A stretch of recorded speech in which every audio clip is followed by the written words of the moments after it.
अरे जल्दी होता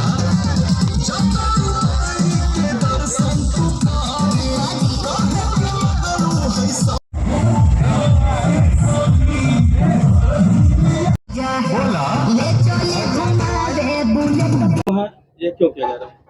यह प्रत्येक वर्ष इस परिवार में प्रत्येक वर्ष श्रीमद् भागवत की कथा सुनी जाती है और उसकी पूर्णाहुति के समय प्रसाद वितरण होता है। किसके यहाँ हो रहा है उद्देश्य?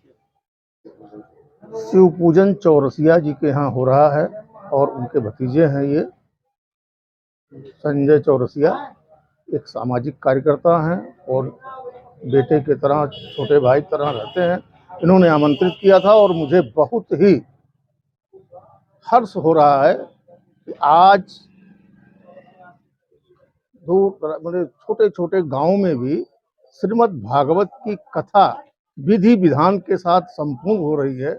और यह शाश्वत सत्य है कि जिस गांव में ये कथा होती है उस गांव में उस व्यक्ति के परिवार परिकर रिश्तेदार सब मिल करके इस कथा का श्रवण करते हैं। जिस प्रकार से मानस की कथा इस धरती पर एक व्यक्तित्व निर्माण की सबसे बड़ी कारखाना है, ठीक उसी प्रकार श्रीमद् भागवत की कथा परिवार निर्माण की सबसे बड़ी कार्यशाला है। इस पूरे सप्ताह में ये चीज़ें बताई जाती हैं कि हमारे पूरे परिवार में परिकर में रिश्तेदार में यदि किसी प्रकार की विकृति आ गई है तो यह कथा का श्रवण करने के पश्चात पुनः हम अपनी संस्कृतियों को ओढ़ते हुए पूर्ण लबरेज होते हुए अपने आने वाली पीढ़ी को एक सुसांस्कृतिक परिवार के रूप में निर्मित कर सकें, इसलिए श्रीमद् भागवत की कथा गांव में सुनी जाती है। जो कभी बनी थी सुर्खियां, जरूरत है उनको टटोलने की।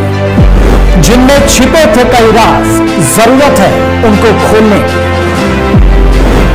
जख्मों की डोर से घटनाओं के शोर तक, किसी को अपनों की तलाश, अब होगा राज का पर्दाफाश।